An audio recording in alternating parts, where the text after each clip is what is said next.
ओम श्री गणेशाय नमः। दोस्तों, शास्त्रीय मान्यताओं के अनुसार चैत्र कृष्ण पक्ष की अष्टमी बैसाख, ज्येष्ठ और आषाढ़ महीने के कृष्ण पक्ष की अष्टमी को शीतला अष्टमी पूजन करने का प्रावधान है। इन चारों महीने के 4 दिन का व्रत करने से शीतला जनित बीमारियों से छुटकारा मिलता है। इस पूजन में शीतल जल और बासी भोजन का भोग लगाने का विधान है। श्रद्धालु शीतला अष्टमी का व्रत रखकर माता की भक्ति करके अपने परिवार की रक्षा करने के लिए माता से प्रार्थना करते हैं। ऐसा माना जाता है कि शीतला माता भगवती दुर्गा का ही रूप है। भारतीय उपासना पद्धति जहां मनुष्य को आध्यात्मिक रूप से मजबूत करती है, वही शारीरिक और मानसिक रोगों को दूर करने का भी इसका उद्देश्य होता है। कहा जाता है कि गर्मी के दिनों में शरीर में अनेक प्रकार के पित्त विकार भी प्रारंभ हो जाते हैं। ऐसी मान्यता है कि शीतला अष्टमी का व्रत रखने से छोटी माता का प्रकोप नहीं होता। शीतला सप्तमी और शीतला अष्टमी व्रत मनुष्य को चेचक के रोगों से बचाने का प्राचीन काल से चला आ रहा व्रत है। आयुर्वेद की भाषा में चेचक का ही नाम शीतला कहा गया है। अतः इस उपासना से शारीरिक शुद्ध, मानसिक पवित्रता और खान पान की सावधानियों का संदेश मिलता है। इस व्रत में अष्टमी के दिन कलश स्थापित कर माता का पूजन किया जाता है तथा प्रार्थना की जाती है कि चेचक, गलघोटू, बड़ी माता, छोटी माता, तीव्र दाह, दुर्गंध युक्त फोड़े, नेत्र रोग और शीतल जनित सभी प्रकार के दोष शीतला माता की आराधना पूजा से दूर हो जाए। इस दिन शीतला स्तोत्र का पाठ शीतल जनित व्याधि से पीड़ितों के लिए हितकारी है। स्तोत्र में भी स्पष्ट उल्लेख है कि शीतला दिगंबर है, गर्दभ पर आरूढ़ है, सूप, मार्जनी और नीम पत्तों से अलंकृत है। इस अवसर पर शीतला माँ का पाठ करके निरोग रहने के लिए प्रार्थना की जाती है। साथ ही शीतला माता की व्रत कथा का भी श्रवण किया जाता है। तो आइए दोस्तों, इस वीडियो में हम श्रवण करें शीतला माता की कुछ पौराणिक कथाएं। दोस्तों, एक बार एक राजा के इकलौते पुत्र को शीतला यानी कि चेचक निकली। उसी के राज्य में एक काछी पुत्र को भी शीतला निकली हुई थी।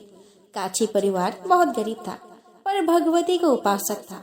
वह धार्मिक दृष्टि से जरूरी समझे जाने वाली सभी नियमों को बीमारी के दौरान भी भली भांति निभाता रहा।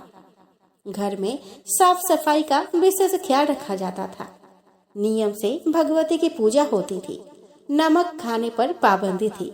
सब्जी में न तो छौंक लगता था और न कोई वस्तु भुनी तली जाती थी।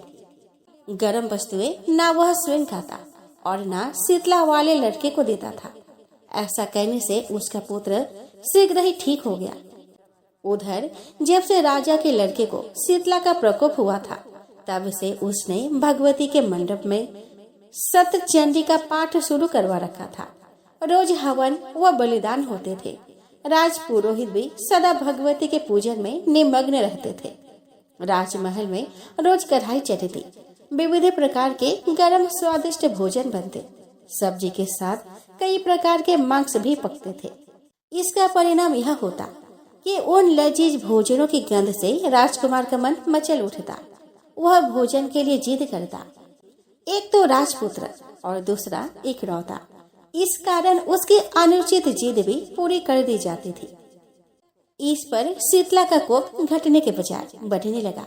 शीतला के साथ साथ उसे बड़े बड़े फोड़े भी निकलने लगे, जिनमें खुजली और जलन अधिक होती थी। शीतला की शांति के लिए राजा जितने भी उपाय करता, शीतला का प्रकोप उतना ही बढ़ता जाता, क्योंकि अज्ञानतावश राजा के यहाँ सभी कार्य उल्टे हो रहे थे। इससे राजा और अधिक परेशान हो उठा। उसके समझ में नहीं आ रहा था कि इतना सब होने के बाद भी शीतला का प्रकोप शांत क्यों नहीं हो रहा। एक दिन राजा के गुप्तचरों ने उन्हें बताया कि काछी पुत्र को भी शीतला निकली थी, पर वह बिल्कुल ठीक हो गया है।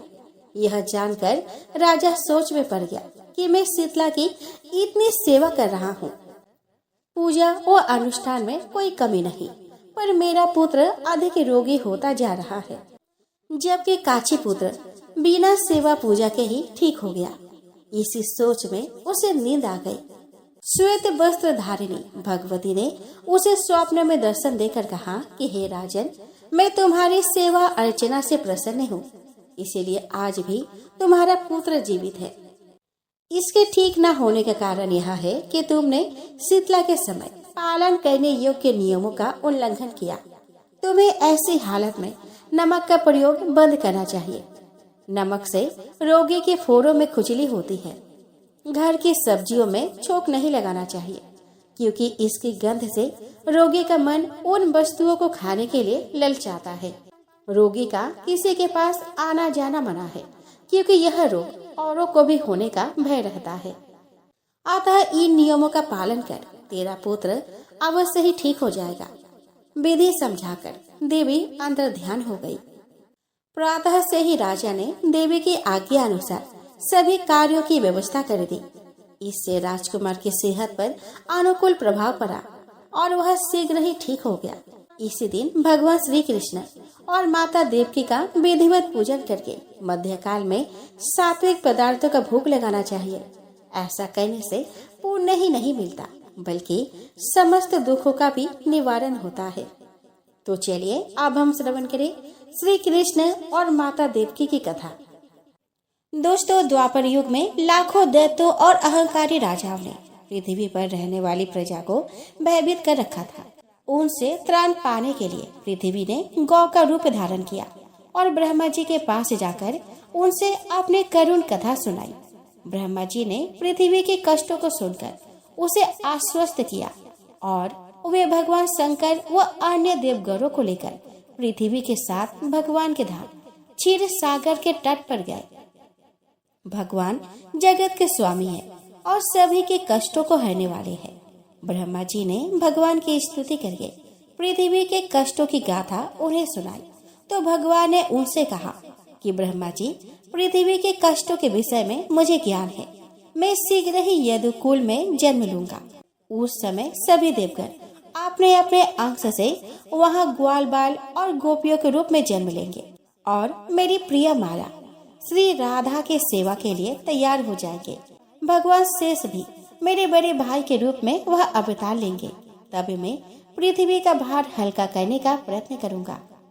ब्रह्मा जी, पृथ्वी और अन्य देवगण भगवान की इच्छा जानकर संतुष्ट हुए और अपने अपने धाम को चले गए। उन दिनों मथुरा राज्य में यदुवंशियों का शासन था। मथुरा के राजा उग्रसेन थे और उनके माथुर मंडल और सुरसेन मंडल का शासन यदुवंशी राजा सुरसेन करते थे। सुरसेन ने अपने पुत्र वसुदेव का विवाह महाराज उग्रसेन के भाई देवक के पुत्री देवकी से किया था। विवाह के उपरांत वासुदेव अपनी नव विवाहिता पत्नी देवकी को विदा करके ले जा रहे थे।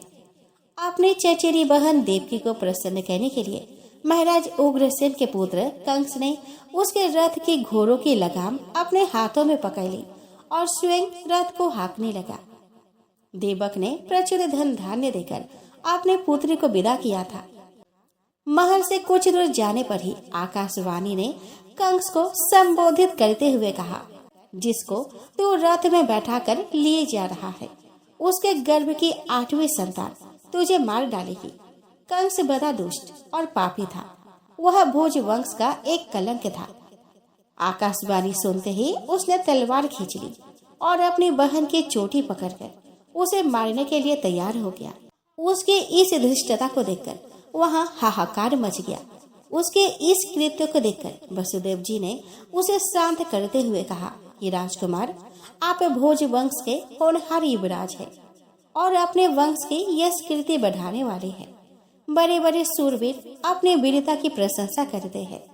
इस शुभ अवसर पर अपनी बहन का वध करना क्या आपके गौरव के अनुकूल होगा?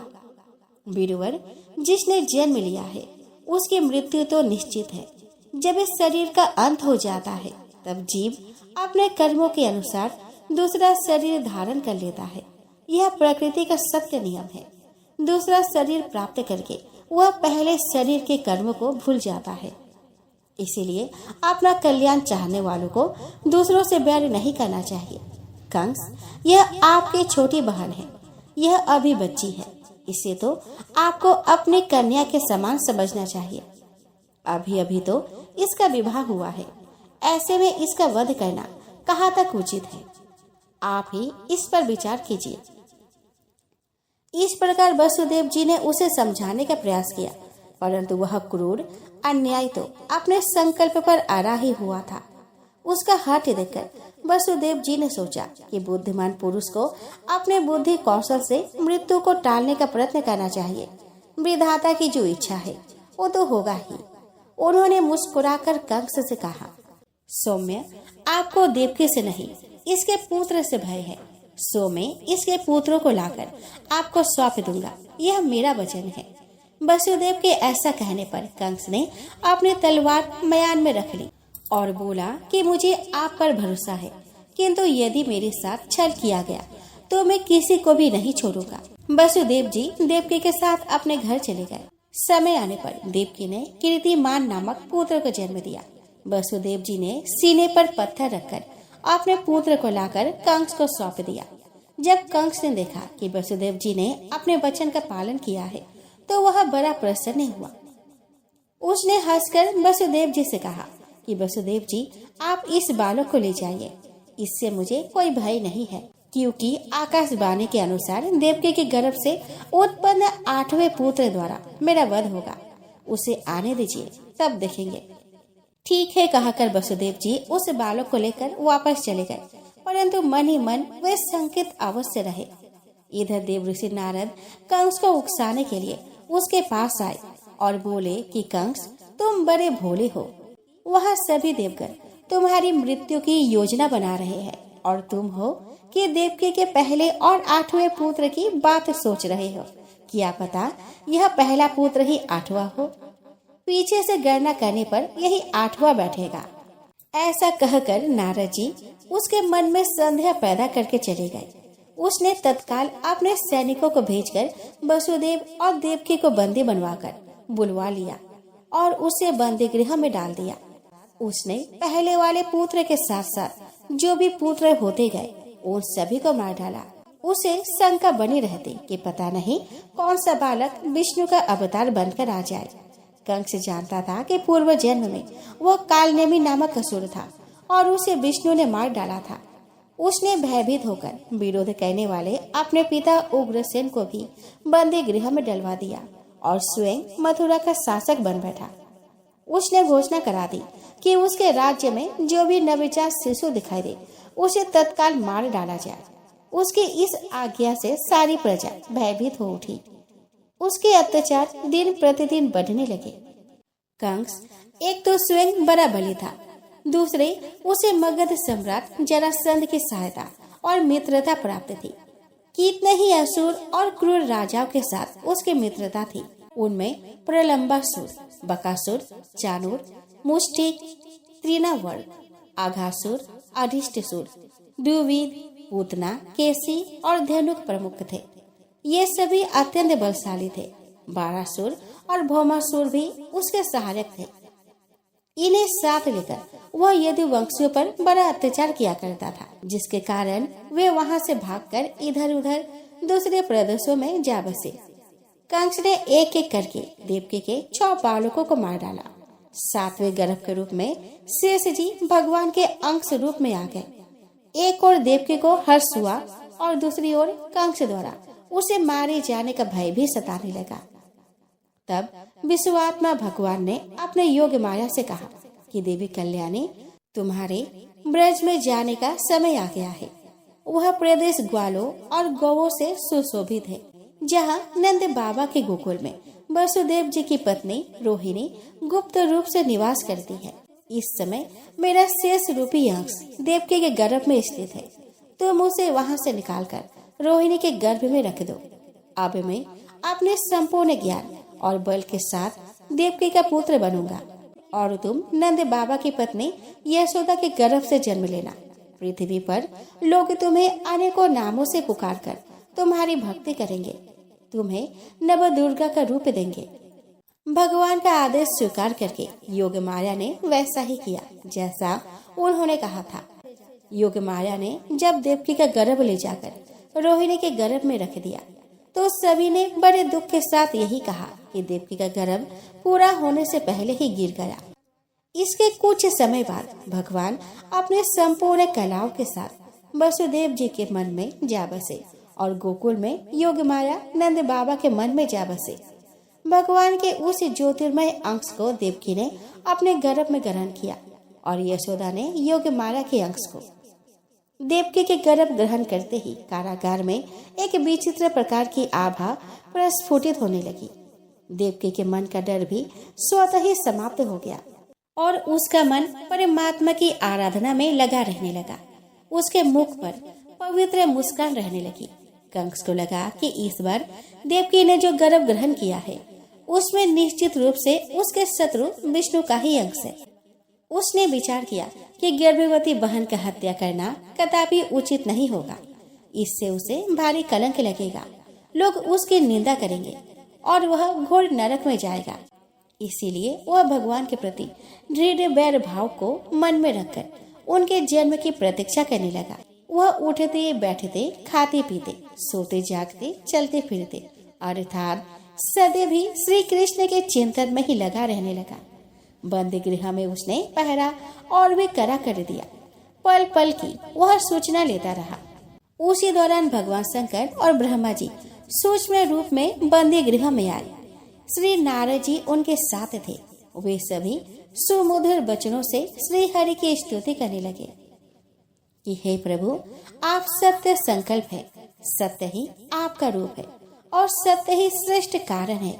सृष्टि के पूर्व और प्रलय के बाद आप ही स्थित रहते हैं। संसार की स्थिति असत्य होते हुए भी आपकी स्थिति के कारण सत्य प्रतीत होती है। पंच महाभूतों के दृश्यमान सत्यों के कारण आप ही है। आप सभी जीवों में दृष्टा रूप से विराजमान रहते हैं। आप जगत का कल्याण करने वाले हैं। इसीलिए इस दृश्यमान जगत के आप परमार्थ स्वरूप है।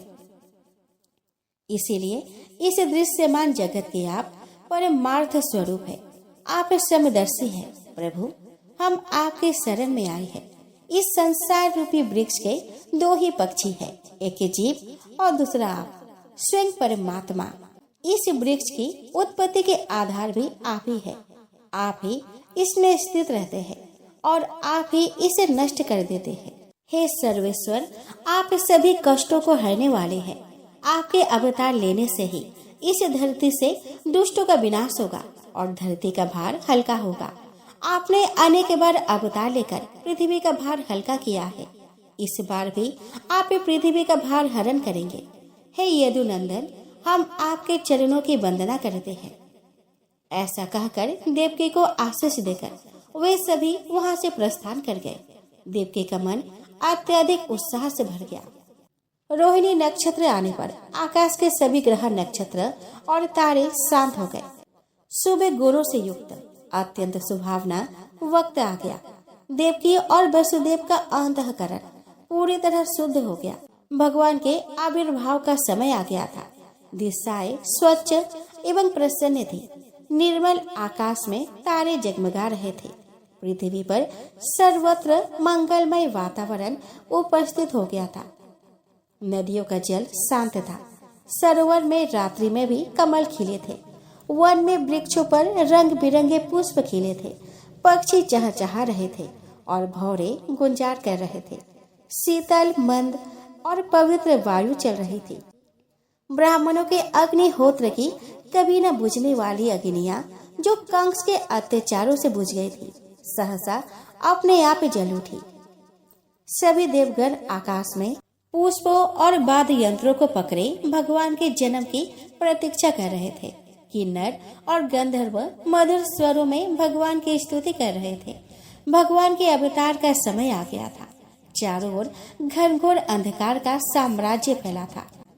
तभी भगवान श्री हरि ने देवकी के गर्भ से 16 कलाओं से पूर्ण चंद्रमा के समान जन्म लिया। वसुदेव जी ने अपने सामने कमल के समान बड़े बड़े नेत्रों वाले श्याम वर्ण मेघ के समान बालक को देखा तो वे देखते रह गए। उसके घुंघराले बाल, बिंबा फल के समान रक्तिम ओठ, स्वस्थ और कोमल शरीर, वक्ष स्थल पर स्वस्तिक का चिन्ह, हथेलियों में चक्र, पद्म गदा और शंख के अद्भुत चित्र, गले में बैजंती माला, कटी में करधनी और पीताम्बर की लंगोटी पहने वह बालक सूर्य की किरणों के समान उद्भासित हो रहा था। उस बालक की अद्भुत छटा देखकर वसुदेव जी की आंखें एकटक उसी पर लगी रही। तभी उन्हें आकाश से सुमधुर शंखों की, मृदंगों की, वीणा की, बांसुरी की और ढोलों की ध्वनियां सुनाई देने लगी। लग रहा था जैसे स्वर्ग के देवता भगवान के जन्म पर अपनी प्रसन्नता प्रकट कर रहे हो। वसुदेव जी का मन परमानंद में लीन हो गया। भाद्रपद कृष्ण पक्ष की अष्टमी तिथि को अर्धरात्रि में भगवान श्री कृष्ण का जन्म हुआ। श्री कृष्ण जन्म उत्सव मनाने की उतावली में उन्होंने उसी समय ब्राह्मणों को 10,000 गायों को देने का संकल्प कर लिया। उन्होंने भगवान स्तुति करते हुए कहा कि हे प्रभु, मैं समझ गया कि आप प्रकृति से परे साक्षात पुरुषोत्तम है। आप सभी बुद्धियों के एकमात्र साक्षी है। आप अंतर्यामी, परमार्थ स्वरूप और आत्म स्वरूप है। आप समस्त क्रियाओं, गुणों और विकारों से रहित है। फिर भी इस जगत की सृष्टि, स्थिति और प्रलय आपके द्वारा ही होती है। तीनों गुणों के आश्रय और समस्त जीवों की आत्मा आप ही है। आप सर्वशक्तिमान है और सभी के स्वामी है। इस संसार की रक्षा के लिए आपने मेरे घर में जन्म लेकर मुझे कृत्य कर दिया है। देवताओं के आराध्य देव, हे प्रभु, यह कंस बड़ा दुष्ट है। इसे जब से यह पता चला है कि आपका अवतार मेरे घर में होने वाला है, तब से उसने हमें यहाँ बंदी गृह में डाला हुआ है। उसने भयभीत होकर आपसे पहले होने वाले हमारे सभी बालकों को मार डाला है। अभी उसके दूत आपके जन्म का समाचार जब उसे जाकर देंगे तो वह शस्त्र हाथ में लिए यहाँ दौरा चला आएगा और आपको उठा ले जाएगा। ऐसा कहकर वसुदेव दुखी होने लगे। देवकी ने जब देखा कि उसका यह बालक अन्य सभी बालकों से विलक्षण है तो वह भी चिंतित हो उठी। वह वसुदेव जी से बोली कि स्वामी, वेदों ने भगवान के जिन लक्षणों का उल्लेख किया है वे सभी इस बालक में मुझे दिखाई दे रहे हैं। भगवान होते हुए भी मानव जीवन के सभी भौतिक लक्षणों से यह युक्त है। इस रूप में जो जन्म लेता है उसकी मृत्यु भी निश्चित है।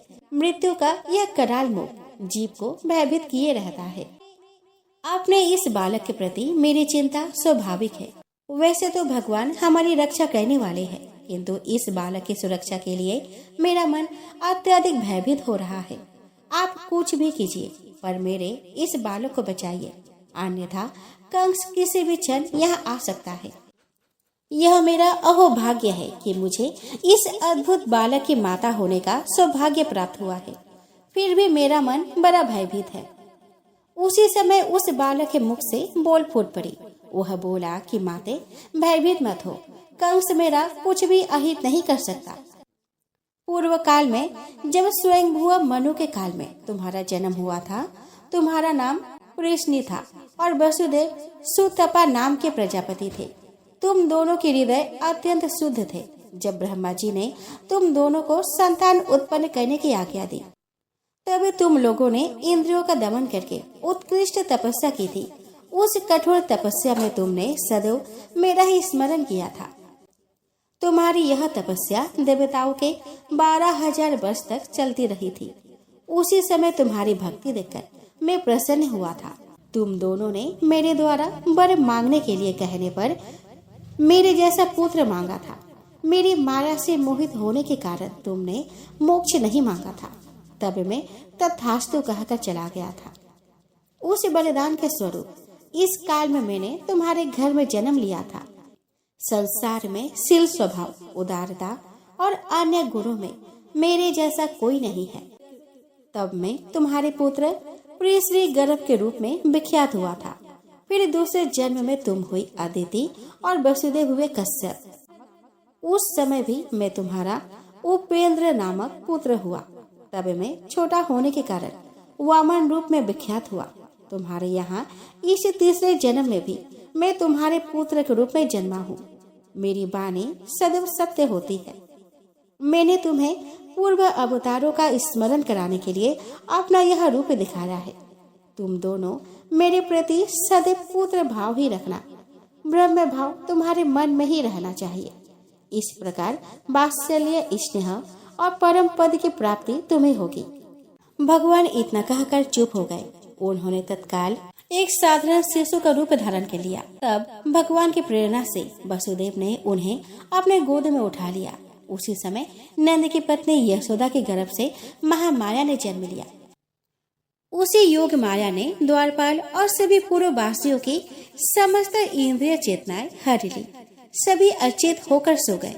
बंदी गृह के बंद दरवाजे अपने आप खुल गए। आकाश में घनघोर घटाई उमड़ पड़ी और गर्जना के साथ भयानक वर्षा होने लगी। विद्युत कड़कने लगी। यमुना का जल बढ़ गया। उसका प्रवाह गहरा और तेज हो गया। जगह जगह भंवर पड़ने लगी। वसुदेव बालक को लेकर निकले और यमुना पार करके गोकुल पहुँचे। वहाँ उन्होंने अपने पुत्र को यशोदा के सैया पर सुला दिया और उनकी नवजात पुत्री को लेकर बंदी गृह लौट आए। बंदी गृह में फिर पहले जैसी स्थिति हो गई। यशोदा भी नहीं जान सकी कि बच्चा बदला जा चुका है। नवजात शिशु के रोने की आवाज सुनकर द्वारपालों की नींद खुल गई। उन्होंने तत्काल कंस के पास देवकी की संतान का समाचार पहुंचाया। समाचार सुनते ही वह उठा और वस्त्र पहनकर बंदी गृह में पहुंचा। अपने काल के जन्म लेने से वह मन ही मन अत्यधिक व्याकुल हो रहा था। वह गिरता पड़ता जैसे ही बंदी गृह में देवकी के सामने पहुंचा। देवकी ने रोते हुए उससे प्रार्थना की कि भाई, यह कन्या है, यह तुम्हारा कुछ नहीं बिगाड़ सकती। एक स्त्री की हत्या के पाप से तुम्हें बचना चाहिए। तुमने मेरे सभी बालकों को निर्दया पूर्वक मार डाला है। निर्दयता तुमने मेरे सभी बालकों को निर्दयता पूर्वक मार डाला। अब यह कन्या ही मुझे दे दो। मुझ पर दया करो। देवकी की याचना का कोई प्रभाव कंस पर नहीं पड़ा। वह बहुत क्रूर और दुष्ट था। देवकी को झिड़क कर उस कन्या को उसके गोद से छीन लिया और उसे हवा में उठाकर बड़ी जोर से चट्टान पर पटका। किंतु चट्टान पर गिरने से पहले ही वह योग माया कंस के हाथ से छूटकर आकाश में चली गई और वहां से उन्होंने अपना रूप दिखाया। उनके 8 हाथों में धनुष, त्रिशूल, बाण, ढाल, तलवार, शंख, चक्र और गदा थे। वे दिव्य अलंकारों और वस्त्रों से सुसज्जित थी। योग माया देवी ने कंस से कहा कि हे मूर्ख कंस, मुझे मारकर तुझे क्या मिलेगा? तुझे मारने वाला तो जन्म ले चुका है। अब तू व्यर्थ में बालकों की हत्या का पाप अपने सिर पर मत ले। कंस से ऐसा कहकर योग माया अंतर्ध्यान हो गई।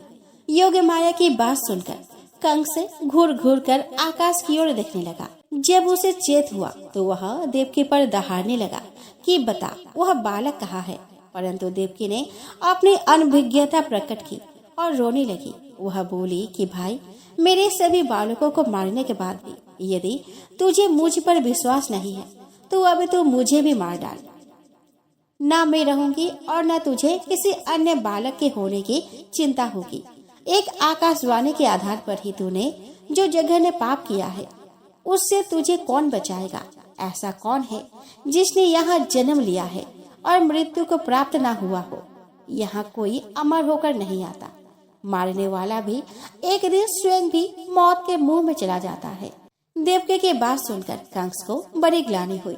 उसने देवकी और वसुदेव को बंदी गृह से मुक्त करा दिया और कहा कि बहन, मैं बड़ा पापी हूँ। एक राक्षस भी अपने बालकों को इस प्रकार नहीं मारता जैसे मैंने तुम्हारे बच्चों को मार डाला है। इस बात का मुझे बड़ा खेद है। जाओ, अब तुम सुख से अपना जीवन यापन करो। मेरे किए के लिए मुझे क्षमा करो। ऐसा कहकर कंस ने दोनों को नए वस्त्र आभूषण देकर विदा कर दिया। मार्ग में जाते हुए वसुदेव ने देवकी को श्री कृष्ण के बारे में बताया और इस रहस्य को गुप्त रखने के लिए कहा। इससे देवकी को हार्दिक प्रसन्नता हुई। वसुदेव बोले कि देवकी, हमारे जो बच्चे हमसे बिछुड़ गए हैं वे हमारे कर्मों के ही फल हैं। हमें इसे विधाता का इच्छा जानकर संतोष करना चाहिए। आइए दोस्तों, अब हम श्रवण करें पीपल पथुआरे की कथा। तो दोस्तों, एक बुढ़िया थी। उसने अपने बहू से कहा कि तो दूध दही बेच कर आ। वह बेचने गई तो रास्ते में औरतें पीपल पथुआरे सींच रही थी। उनको सींचता देखकर बहू ने पूछा कि तुम यह क्या कर रही हो? औरतें बोली कि हम पीपल पथवारी सींच रहे हैं, इससे अन्न और धन होता है। 12 बरस का बिछड़ा हुआ पति मिल जाता है। बहू बोली कि ऐसी बात है तो तुम पानी से सींचती हो, तो मैं दूध से सींचूंगी। अब गुजरी बहू रोजाना दूध दही बेचने जाती, तो वह दूध दही को ना बेचकर रोजाना दूध को पीपल में और दही को पथवारी में सींचती। सास से दूध दही का दाम मांगती तो कह देती कि महीना पूरी हो जाने पर ला कर दूंगी। कार्तिक का महीना पूरा हो गया। पूर्णिमा के दिन बहू पीपल पथवारी के पास जाकर बैठ गई। कार्तिक का महीना पूरा हो गया। पूर्णिमा के दिन बहू पीपल पथवारी के पास जाकर बैठ गई। पथवारी ने पूछा कि तुम मेरे पास क्यों बैठ गई हो? बहू बोली कि सासू दूध दही का दाम मांगेगी। पीपल पथवारी बोली कि मेरे पास क्या दाम रखा है, ये भरा डींडा पान पतुरा, इसको ही लेकर जा। बहू ने वही ले जाकर कोठरी में रख दिया और डर के मारे कपड़ा ओढ़ कर सो गए। सासू बोली कि पैसे लाई बहू? बहू बोली कि कोठरी में रखे हैं। सासू ने कोठरी खोल के देखी तो देखा कि हीरा मोती जगमगा रहे हैं। सासू बोली कि बहू इतना धन कहाँ से लाई? बहू ने आकर देखा तो सच्ची में ही धन भरा हुआ था। बहू ने सास को सारी बात बता दी। सास ने भी कहा कि अब के कार्तिक में मैं भी पथवारी सींचूंगी। कार्तिक आया, सास दूध दही तो बेच आती, हांडी धोकर पीपल पथवारी में चढ़ा देती। आकर बहू से कहती कि मेरे से दाम मांगो। वह कहती कि सासू जी कोई बहू भी दाम मांगती है, मगर सासू कहती है कि तू मांग। बहू बोली कि सासू जी पैसे ले आओ। तो सास पीपल पथवारी के पास जाकर बैठ गई। पीपल पथवारी ने सास को पान पतूरा भरा डींडा दे दिया। उसने उसे लेकर कोठरी में रख दिया। बहू ने खोल कर देखा तो उसमें कीड़े मकोड़े बिलबिला रहे हैं।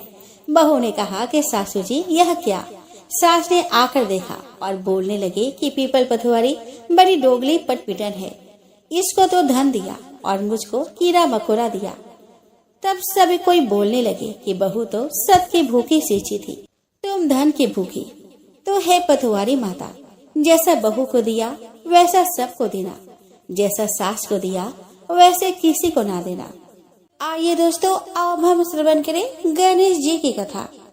दोस्तों, एक गांव था जिसमें एक सेठ अपने परिवार के साथ रहता था। सेठ का गांव और आसपास के शहर में बड़ा व्यापार था। सेठ जी का गणेश जी में बहुत विश्वास था, क्योंकि उनका मानना था कि उसके परिवार की हर खुशहाली के कारण वे ही थे। नियम अनुसार रोज वो नदी पर नहाने जाते और आकर गणेश जी की पूजा करते, उन्हें भोग लगाते और फिर स्वयं भोजन करते थे। यह बात सेठानी जी को अच्छी नहीं लगती थी। वह धार्मिक नहीं थी और ईश्वर में इतना विश्वास नहीं रखती थी। एक बार सेठानी जी ने सोचा कि यह इतना गणेश जी को मानते हैं, गणेश जी की पूजा करते हैं, इससे होता क्या है? आज तो देखती हूँ कि वो कैसे गणेश जी की पूजा करते हैं। अगले दिन जब सेठ जी नदी पर नहाने जाते हैं तो सेठानी जी गणेश जी की मूर्ति को उठाकर मूर्ति को कपड़े में ढककर बगीचे में जमीन में दबा देती है। जब सेठ जी नदी पर से नहाकर घर आते हैं और देखते हैं कि गणेश जी की मूर्ति तो मंदिर में नहीं है, तब वह सेठानी जी से पूछते हैं कि गणेश जी की मूर्ति मंदिर में नहीं है, कहाँ गई? तो सेठानी जी बोलती है कि मुझे मालूम नहीं। उस दिन मूर्ति को घर में बहुत ढूंढा जाता है, क्योंकि गणेश जी को भोग जो लगाना था। इसके बिना सेठ जी खाना नहीं खाते थे। सेठ जी बहुत उदास हो जाते हैं और गणेश जी से प्रार्थना करते हैं कि हे प्रभु, लगता है आप मुझसे नाराज हो गए हैं और कहीं चले गए हैं। अब जब तक आप वापस नहीं आते मैं खाना नहीं खाऊंगा। उस दिन पूरा निकल जाता है। सेठ की भक्ति में अनन्य श्रद्धा थी, इसीलिए उसी रात एक चमत्कार हुआ। सेठ को सपना आया जिसमें वे एक छोटे से चूहे के साथ खेल रहे थे और चूहे को खाने के लिए लड्डू देते हैं। चूहा लड्डू लेकर बगीचे में जाता है और जमीन को खोदता है और लड्डू वही डाल देता है। अचानक सेठ जी की नींद खुल जाती है। सेठ जी बगीचे में जाते हैं और वही खोदते हैं जहाँ उसको सपने में दिखा था, और वहीं से उनको कपड़े में लिपटे हुए गणेश जी की मूर्ति दिखती है। सेठ जी गणेश जी की मूर्ति की पूजा करके उनको वापस स्थान पर रखते हैं और सेठानी को सब बात बताते हैं। बात जानकर सेठानी जी को बहुत ही आश्चर्य होता है और अपनी गलती का एहसास होता है। वो सेठ जी को सारी बात बताती है और माफी मांगती है। अब सेठ और सेठानी दोनों गणेश जी की पूजा करते हैं। आइए दोस्तों, अब हम श्रवण करें रविवार व्रत की पौराणिक कथा। दोस्तों, रविवार व्रत की पौराणिक कथा के अनुसार प्राचीन काल में एक बुढ़िया रहती थी। वह नियमित रूप से रविवार का व्रत करती थी। रविवार के दिन सूर्य उदय से पहले उठकर बुढ़िया स्नान आदि से निवृत्त होकर आंगन को गोबर से लिपकर स्वच्छ करती। उसके बाद सूर्य भगवान की पूजा करते हुए रविवार व्रत कथा सुनकर सूर्य भगवान का भोग लगाकर दिन में एक समय भोजन करती थी। सूर्य भगवान की अनुकंपा से बुढ़िया को किसी प्रकार की चिंता एवं कष्ट नहीं था। धीरे धीरे उसका घर धन धान्य से भर रहा था। उस बुढ़िया को सुखी होते देख उसके पड़ोसन उससे जलने लगे। बुढ़िया ने कोई गाय नहीं पाल रखी थी, अतः वह अपने पड़ोसन के आंगन में बंधी गाय का गोबर लाती थी। पड़ोसन ने कुछ सोचकर अपने गाय को घर के भीतर बांध दिया। रविवार को गोबर न मिलने से बुढ़िया अपना आंगन नहीं लिप सकी। आंगन न लिप पाने के कारण उस बुढ़िया ने सूर्य भगवान को भोग नहीं लगाया और उस दिन स्वयं भी भोजन नहीं किया। सूर्यास्त होने पर बुढ़िया भूखे प्यासे ही सो गई। प्रातः काल सूर्य उदय से पूर्व उस बुढ़िया की आँख खुली तो वह अपने घर के आंगन में सुंदर गाय और बछड़े को देखकर हैरान हो गई। गाय को आंगन में बांधकर उसने जल्दी से उसे चारा लाकर खिलाया। पड़ोसन ने उस बुढ़िया के आंगन में बंधी सुंदर गाय और बछड़े को देखा तो वह उससे और अधिक जलने लगी। तभी गाय ने सोने का गोबर किया। गोबर को देखते ही पड़ोसन की आंखें फट गई। पड़ोसन ने उस बुढ़िया को आसपास न पाकर तुरंत उस गोबर को उठाया और अपने घर ले गई तथा अपने गाय का गोबर वहां रख आई।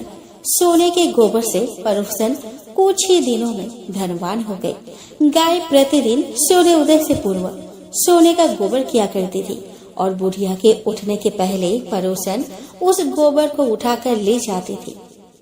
बहुत दिनों तक बुढ़िया को सोने के गोबर के बारे में कुछ पता ही नहीं चला। बुढ़िया पहले की तरह हर रविवार को भगवान सूर्यदेव का व्रत करती रही और कथा सुनती रही। लेकिन सूर्य भगवान को जब पड़ोसन की चालाकी का पता चला तो उन्होंने तेज आंधी चलाई।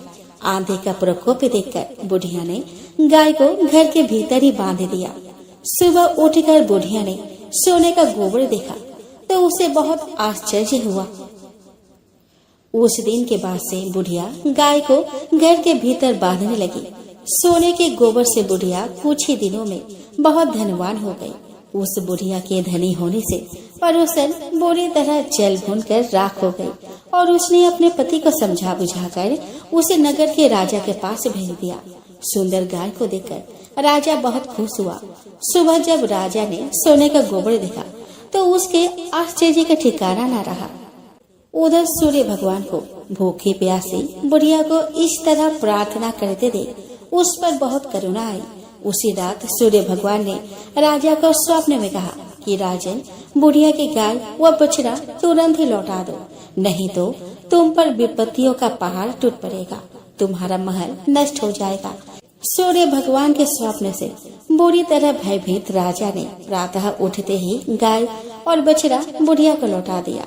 राजा ने बहुत सा धन देकर बुढ़िया से अपनी गलती के लिए क्षमा मांगी। राजा ने पड़ोसन और उसके पति को उनकी इस दुष्टता के लिए दंड दिया। फिर राजा ने पूरे राज्य में घोषणा करा दी कि सभी स्त्री पुरुष रविवार का व्रत किया करे। रविवार का व्रत करने से सभी लोगों के घर धन धान्य से भर गए। राज्य में चारों ओर खुशहाली छा गई। स्त्री पुरुष सुखी जीवन यापन करने लगे तथा सभी लोगों के शारीरिक कष्ट भी दूर हो गए। तो प्रेम से बोलो सूर्य भगवान की जय हो। आइए दोस्तों, अब हम श्रवण करें लप्सी तप्सी की कथा। तो दोस्तों, एक लप्सी था और एक तप्सी था। तपसी हमेशा भगवान की तपस्या में लीन रहता था। लपसी रोजाना 1.25 सेर की लापसी बनाकर भगवान को भोग लगाकर जिम लेता था। एक दिन वे दोनों लड़ने लगे। तपसी बोला कि मैं रोज भगवान की तपस्या करता हूँ, इसीलिए मैं बड़ा हूँ। लपसी बोला कि मैं रोज भगवान को 1.25 सेर लापसी का भोग लगाता हूँ, इसीलिए मैं बड़ा हूँ। नारद जी वहाँ से गुजर रहे थे। दोनों को लड़ता देखकर उनसे पूछा कि तुम क्यों लड़ रहे हो। तपसी ने खुद को बड़ा होने का कारण बताया और लपसी ने अपना कारण बताया। नारद जी बोले कि तुम्हारा फैसला मैं कर दूंगा। दूसरे दिन लपसी और तपसी नहाकर अपने रोज की भक्ति करने आए तो नारद जी ने छुपकर 1.25 करोड़ की एक अंगूठी उन दोनों के आगे रख दी। तपसी की नजर जब अंगूठी पर पड़ी तो उसने चुपचाप अंगूठी उठाकर अपने नीचे दबा ली। लपसी की नजर अंगूठी पर पड़ी लेकिन उसने ध्यान नहीं दिया। भगवान को भोग लगाकर लापसी खाने लगा। नारद जी सामने आए तो दोनों ने पूछा कि कौन बड़ा है। तो नारद जी ने तपसी से खड़ा होने को कहा तो खड़ा हुआ तो उसके नीचे दबी अंगूठी दिखाई पड़ी। नारद जी ने तपसी से कहा कि तपस्या करने के बाद भी तुम्हारी चोरी करने की आदत नहीं गई, इसीलिए लपसी बड़ा है और तुम्हें तुम्हारी तपस्या का कोई फल नहीं मिलेगा। तपसी शर्मिंदा होकर माफी मांगने लगा। उसके बाद उसने नारद जी से पूछा कि मुझे मेरी तपस्या का फल कैसे मिलेगा। तो नारद जी ने कहा कि यदि कोई गाय और कुत्ते की रोटी नहीं बनाएगा तो फल तुझे मिलेगा। यदि कोई ब्राह्मण को भोजन करवाकर दक्षिणा नहीं देगा तो फल तुझे मिलेगा। यदि कोई साड़ी के साथ ब्लाउज नहीं देगा तो फल तुझे मिलेगा। यदि कोई दिए से दिया जलाएगा तो फल तुझे मिलेगा। यदि कोई सारी कहानी सुने लेकिन तुम्हारी कहानी नहीं सुने तो फल तुझे मिलेगा। तो दोस्तों उसी दिन से हर व्रत कथा कहानी के साथ लपसी तपसी की कहानी भी सुनी और कही जाती है।